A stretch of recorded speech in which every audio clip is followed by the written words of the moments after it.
Jennifer Lawrence walked onto Stephen Colbert's stage with her usual charm and smile, but the mood quickly shifted. From the beginning, viewers could sense something off. The initial jokes felt strained, and both Jennifer and Stephen seemed to be talking past each other. Lawrence, known for her candid humor, started responding with unusually sharp wit, drawing nervous laughter from the audience. Colbert, ever the professional, tried to steer the interview back to safer territory, but it was already too late. The tension was building. Jennifer's body language grew stiff, her smile faded, and her eyes narrowed as Colbert asked a question about her latest film. She gave a vague response, clearly irritated, and Colbert's follow-up only added fuel to the fire. What was supposed to be a lighthearted exchange turned into an awkward, almost combative conversation that left viewers glued to their screens. The real spark that ignited the clash came when Colbert brought up an old controversy involving Jennifer's comments during a previous press tour. Though he framed it as a joke, Jennifer did not take it lightly. She straightened up, dropped her smile completely, and addressed the comment head-on. "Are we seriously doing this again?" she snapped, her voice steady but biting. The audience fell silent for a moment before offering nervous laughter. Colbert tried to laugh it off and pivot, but the damage had been done. Jennifer began to defend herself passionately, calling out the media for rehashing old stories instead of focusing on her work. Colbert, attempting to maintain control, offered a polite rebuttal, but Jennifer wasn't having it. Her frustration was clear, and for once the polished late-night format couldn't mask the reality of what was happening. As the interview went on, things only grew worse. Jennifer, now clearly agitated, took a moment to compose herself, but didn't back down. She criticized not just the media, but the entertainment industry's tendency to focus on drama over talent. Colbert, trying to lighten the mood, joked about actors needing to be thick-skinned. That comment hit a nerve. Jennifer shot him a look that silenced the room and replied, "Thick skin doesn't mean tolerating constant disrespect." Her voice was sharp, her tone serious. The audience began to murmur. Some clapped in support, while others remained quiet. It was clear this was no longer a typical promotional interview. It had turned into something more raw and real. Colbert's attempts to reel the conversation back to a safe zone continued to fail, as Jennifer stood firm in her stance. At one point, Colbert brought out a scripted joke card to shift the energy. Normally, these are used to keep interviews light and funny, but Jennifer wasn't playing along. She refused to read the joke, saying, "I'm not here to be your punchline." The crowd was stunned. Colbert tried to smile through the moment, clearly uncomfortable now. Jennifer leaned back, arms crossed, signaling that she was no longer willing to engage in the typical late-night banter. She was fed up. Colbert offered a half-hearted apology, but it didn't land. Jennifer looked at him, shook her head slightly, and muttered, "This is exactly why I stopped doing these shows." The camera briefly cut to the audience, showing confused and concerned faces. What was supposed to be a promotional appearance had turned into a tense standoff between two strong personalities. Colbert, ever the seasoned host, made one last attempt to recover the moment. He asked about her charity work, something Jennifer has always been passionate about, but even that couldn't cool the heat in the room.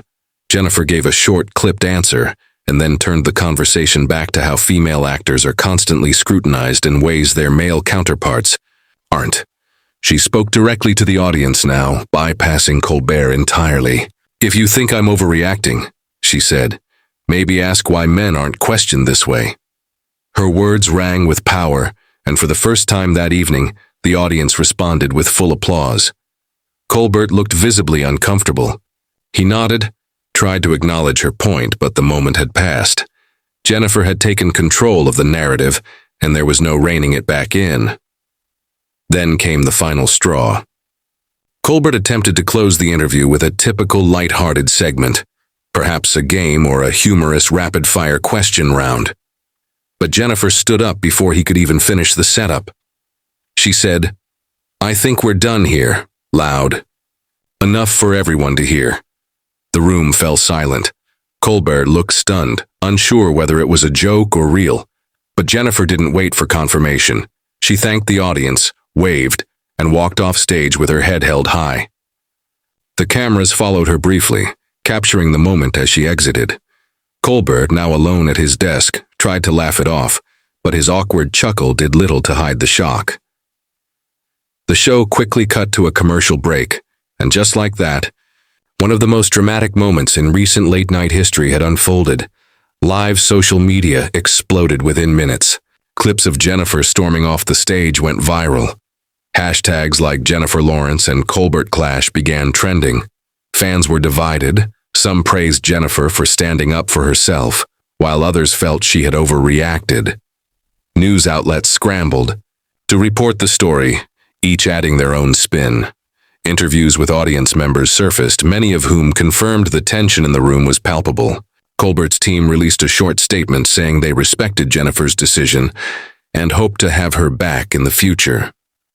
Jennifer's team, meanwhile, posted a message emphasizing the importance of respectful conversations, especially in public forums. The entertainment world had been shaken, and everyone had an opinion. It was no longer just a celebrity interview. It had become a cultural flashpoint. In the days following the incident, Jennifer Lawrence remained mostly silent. She canceled a few other appearances and stayed off social media. But eventually, she addressed the situation in a candid interview. "I'm tired of being expected to laugh when I don't find it funny," she said. "There's a line between humor and humiliation, and I felt that line was crossed." Her honesty resonated with many, especially women in the industry who had faced similar situations. Colbert, in his own way, acknowledged the event during his next show with a subtle nod to the importance of reading the room. Though he didn't mention Jennifer by name, his tone suggested a rare moment of introspection. It seemed both stars had taken something away from the clash, and while the dust was still settling, the larger conversation had begun. The incident also reignited conversations about how female celebrities are treated during press events. Analysts and commentators pointed out how often women are expected to smile through discomfort, play along with jokes at their expense, and be endlessly patient in interviews. Jennifer's storm-off became a symbol, whether she intended it to be or not. Her bold exit was seen by many as a refusal to conform to those outdated expectations. For some, it was refreshing to see a celebrity take control of her own narrative. For others, it was a warning about the increasing tension between stars and the platforms meant to promote them. Either way, Jennifer had made an impact, and it was clear that her actions would be discussed for a long time to come. In the aftermath, the entertainment industry was left to reflect. Should late-night shows evolve to become more mindful of their guests' boundaries? Should celebrities be expected to endure uncomfortable questions in the name of promotion? Jennifer Lawrence's fiery clash with Stephen Colbert raised those questions and more. What's certain is that she reminded everyone, fans, hosts, networks, that authenticity matters. In an age where image is everything, her unfiltered moment broke through the noise. Whether she returns to Colbert's show or not remains to be seen. But one thing is clear. That night, Jennifer Lawrence did more than promote a movie. She made a statement. And in doing so, she sparked a conversation far larger than one awkward interview.